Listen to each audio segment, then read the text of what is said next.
Maintenant que le collage est sec pour le petit rajout là, la petite pièce en chaîne, il faut que je l'affleure. Donc comme j'étais surcoté dans les deux sens en épaisseur comme ça et comme ça, je l'ai fixé avec un serre-joint en porte-à-faux pour pas casser le collage. Et je vais dégrossir au rabot. Alors toujours le même, hein, il est un peu costaud. Là le rabot il est réglé hyper fin. Ça fait des tout petits copeaux. J'ai tracé à peu près la même forme que l'autre côté, hein. Je vais utiliser la scie à chantourner pour découper cette forme que je finirai ensuite à la râpe au papier de verre. J'ai terminé de poncer les pièces, hein, donc au 120 tranquille, j'ai fait toutes les faces. Les pieds, ils sont recollés. Alors il reste des trous, des taches. Même chose sur le pied qui est en merisier, qui est pas dans la même essence. Là on voit le collage. Ça et les trous sur l'autre pied, je les reboucherai à la gomme laque en essayant de m'approcher de la teinte. Pour le dessus du plateau, qui a été poncé aussi soigneusement, au 120 il est tout doux. Là il y a des taches d'oxydation à l'endroit où il y avait les clous, et il y a des gros trous. Ces trous-là, j'ai pas envie de les refaire à la gomme laque. Donc ce que je vais utiliser, c'est des bouchons en chaîne que j'ai préparé d'avance. J'en ai toujours un sac en attente à l'atelier. Donc ces bouchons, ils ont une caractéristique, c'est qu'ils sont pas parallèles, ils sont légèrement coniques. On les fabrique avec une fraise, dans ce sens-là, avec une fraise exprès, une fraise à bouchon qui va faire un bouchon conique. Ça, c'est fait pour se mettre dans un trou de 8 mm. Il y a un truc tout con, mais là, le fil du bois, il est dans ce sens-là. Sur le bouchon, il est dans ce sens-là. Faut faire attention à pas le mettre comme ça, quoi. C'est-à-dire que quand on colle le bouchon, on essaie de le glisser avec le fil qui est parallèle à la pièce. C'est plus discret. Quand ça sera fait, on va avoir un rond ici, avec un morceau de chaîne qui est neuf, qui n'aura pas la même teinte exactement, qu'on va raser, poncer. C'est un choix, mais plutôt que de mettre de la pâte à bois ou de la gomme laque sur la face la plus visible, je préfère faire ça. Ça va se voir. Quand on restaure quelque chose, il y a deux écoles. À la base, c'est sucre d'orge ou dans son jus.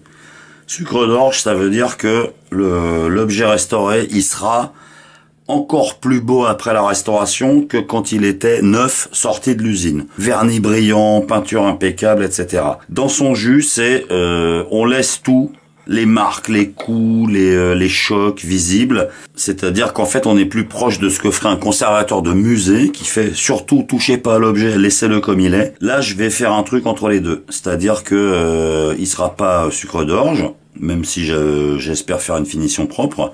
Il sera à moitié dans son jus, sauf que quand on fait dans son jus, tout ce qu'on a remplacé et changé, il y a deux solutions.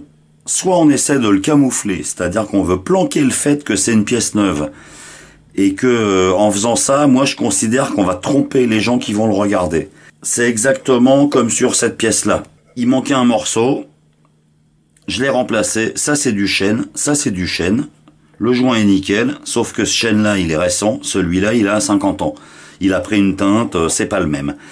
Soit j'essaie de camoufler, de planquer, de maquiller ça pour que ça ressemble à ça, soit je le laisse comme ça, en me disant, les gens qui prendront l'objet dans 10 ans, 20 ans, 25 ans, 30 ans, ils verront que c'est déjà une réparation, et j'espère qu'ils se diront, elle a été bien faite.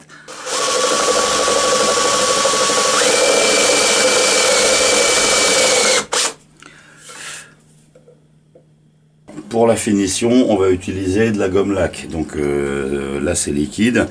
Celle-là, c'est de la fine orange. C'est-à-dire que la gomme laque, c'est des paillettes. En fait, ça se vend en paillettes en général. Alors, c'est pas du Pékin.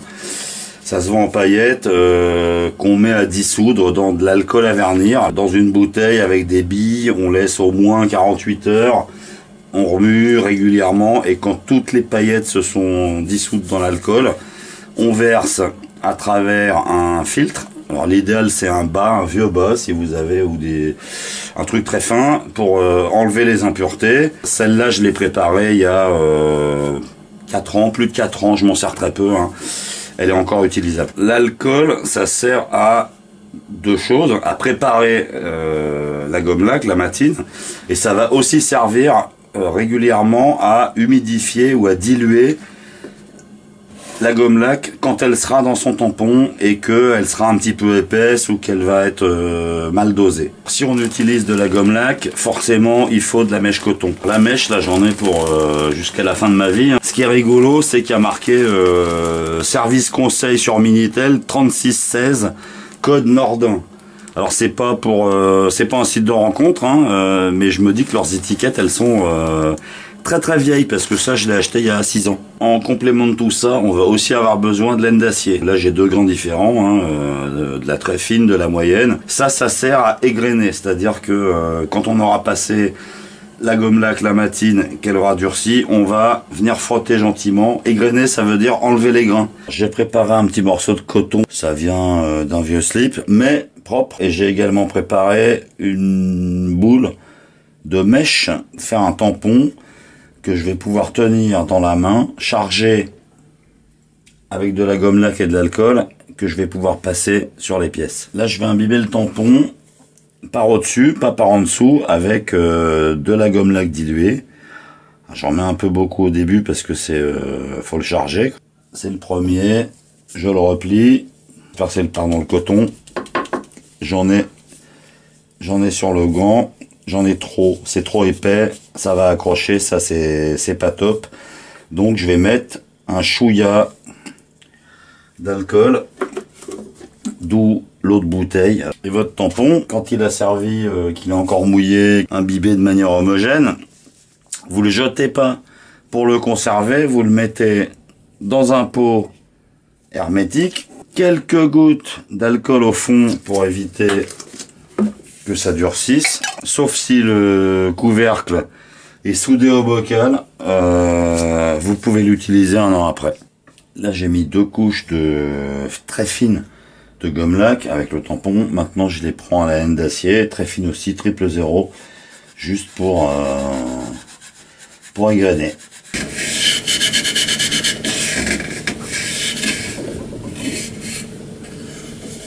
Pour l'assemblage, qui va ressembler, on va dire, à ça grosso modo avec le plateau en dessous.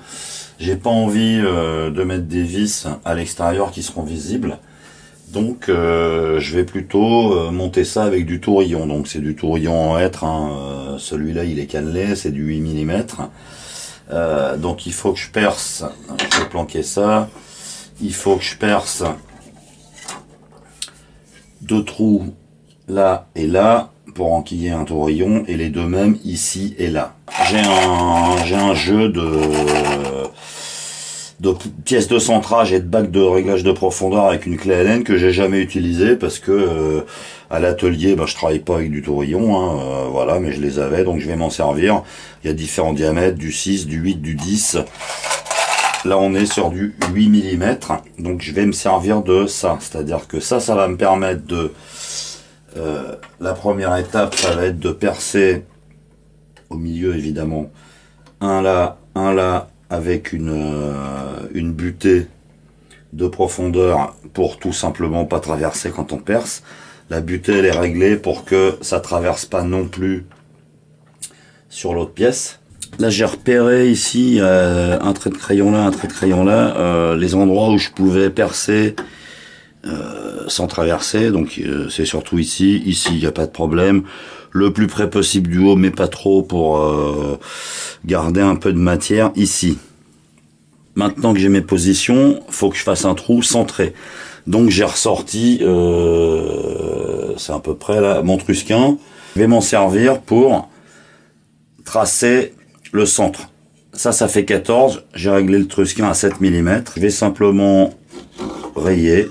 Je vais prendre la pointe et je vais venir juste à peine creuser à l'endroit où je veux percer. Je mets la pointe dans le creux et on y va tranquille.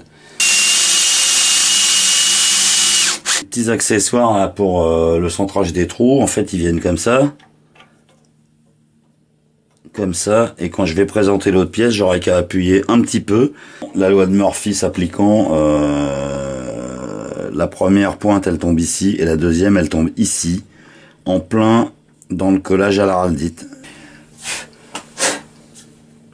On va faire l'autre qui est ici, à côté de la fente. J'ai coupé les 8 tourillons et à la bonne longueur et je les ai mouchés. Mouchés, c'est-à-dire que j'ai, j'espère que ça sera pas flou. En fait, j'ai biseauté l'angle après les avoir coupés. Je vais pas coller ça maintenant parce que si je le colle maintenant, je vais me retrouver avec quelque chose comme ça, on va dire, une fois que ça sera collé serré. Et le problème, c'est que pour faire la finition avec le tampon qui a des bords arrondis, je vais pouvoir finir ces surfaces là proprement, je vais pouvoir finir ça, mais dans les angles c'est une galère, il faut le presser, l'écraser, ça baffe, ça coule, c'est pas terrible. J'ai passé quelques couches de gomme lac sur les pieds, ça commence à briller. Maintenant je vais coller. Là j'ai mis un petit coup de rabot tout simplement parce que la traverse après le collage était pas à fleur avec les deux pieds, donc ça basculait en fait quand on mettait le plateau dessus. Donc là je vais utiliser de la cire, je vais faire une finition à la cire, j'aime bien. On peut faire très brillant ou pas, c'est comme ça dépend comment on polit, c'est très satiné, c'est tout. Ça se passe à la mèche de coton. Donc je vais faire une boule avec la mèche que je tiendrai, alors je mettrai un gant évidemment, en couche très fine. Il faut passer la cire de manière très fine, faut pas faire des couches épaisses. Il faut juste que je fasse attention ici à pas mettre de cire dans les logements des tourillons. Sans ça, le collage à la fin, quand je collerai l'ensemble, si j'ai de la cire, évidemment, le collage va pas prendre. Donc je ferai attention à pas en mettre dedans. J'ai passé la cire partout. Ça brille un peu. Je sais pas si on le voit à la caméra, mais il y a des reflets. C'est pas totalement lisse, mais je pense que ça correspond à l'état de l'objet, quoi. Donc on voit le morceau qui a été remplacé.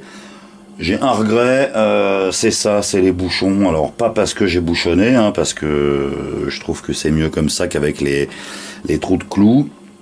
Par contre, j'aurais pu passer du temps à faire une reprise de teinte pour qu'il saute pas aux yeux. Là, on dirait qu'on a lancé un dé, qu'on a fait un 6, quoi. Bon, alors après, d'un autre côté, il suffit d'attendre 40 ans et les bouchons auront la même couleur que le plateau, donc ça ira aussi.